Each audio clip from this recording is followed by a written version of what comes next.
প্রতি সপ্তাহে নতুন নতুন ভূতের গল্প দেখতে সাবস্ক্রাইব করুন বাংলা ভূতের গল্প চ্যানেলটিকে।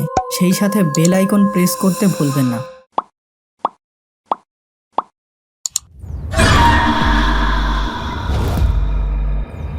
এবং ওই আত্মাটি ছুটে এসে নানুর মায়ের গালে এক চড় বসিয়ে দিল। আশিকার নানুর বয়স তখন কম ছিল। সেই সময় তিনি কিশোরগঞ্জের মাইজহাটি গ্রামে বসবাস করতেন।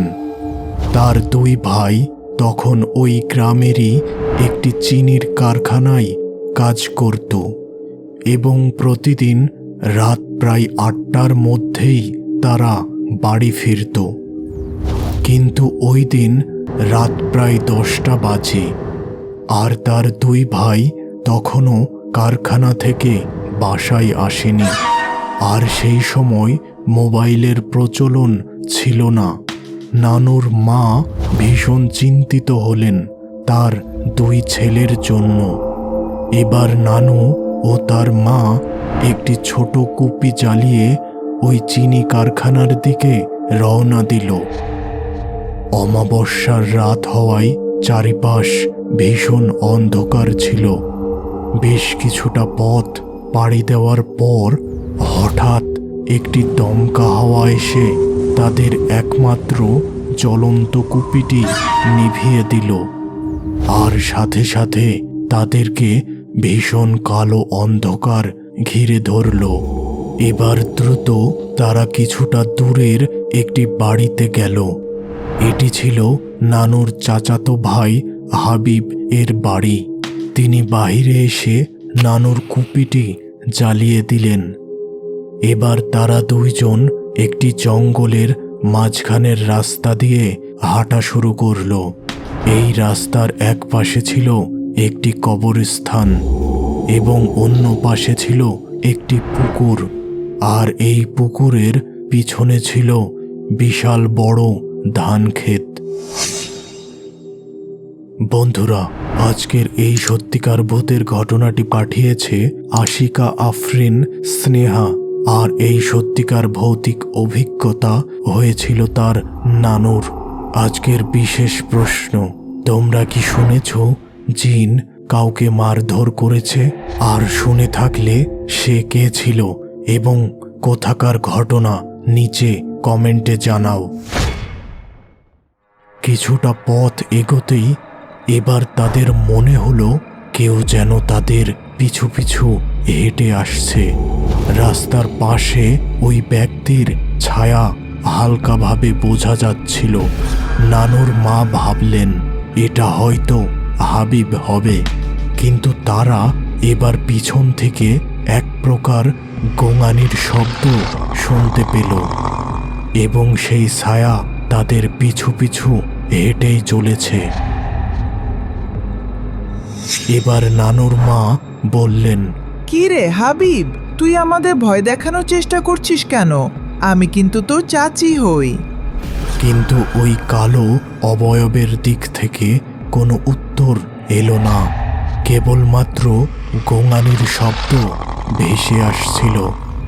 আসলে ওই অবয়বটি কোনো মানুষ ছিল না, সে কোনো খারাপ আত্মা বা জিন ছিল। নানুর কাছে আগুন ছিল দেখে সে তাদের উপর আক্রমণ বা ক্ষতি করতে পারছিল না। এবার নানু ও তার মা হাঁটতে হাঁটতে একটি আম বাগানের কাছে চলে আসলো। আর সেই সময় এক দমকা হাওয়ায় নানুর হাতের কুপির আগুন নিভে গেল। এই আম বাগানের নামে অনেক ভুতুড়ে কথা শোনা যায়।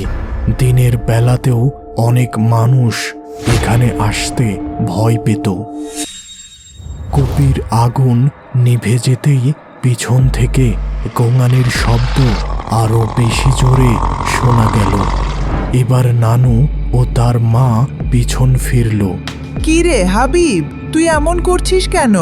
কালো অবয়বটির দিক থেকে কোনো উত্তর এলো না, কিন্তু একটা দমকা হাওয়ায় তার মুখের উপর থেকে চাদর সরে গেল আর একই এক বিভৎস চেহারা দেখা গেল এবং ওই আত্মাটি ছুটে এসে নানুর মায়ের গালে এক চড় বসিয়ে দিল।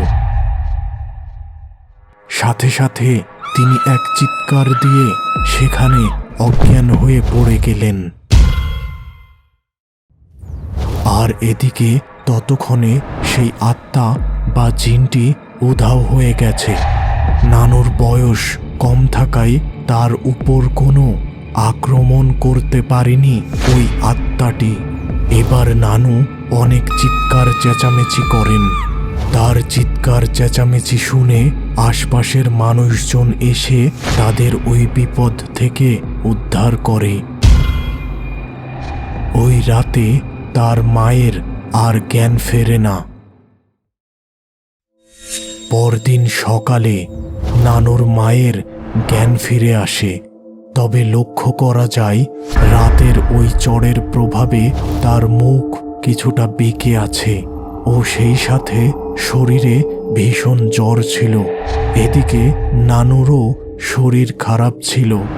এবার ওই গ্রামের মসজিদের বড় ইমামকে ডেকে আনা হলো। তিনি সব কিছু শুনে তাদের জন্য কিছু ব্যবস্থা করে দিয়ে যান। তবে এরপর যতদিন নানুর মা বেঁচে ছিলেন ততদিন তার মুখ বাঁকা অবস্থায় ছিল।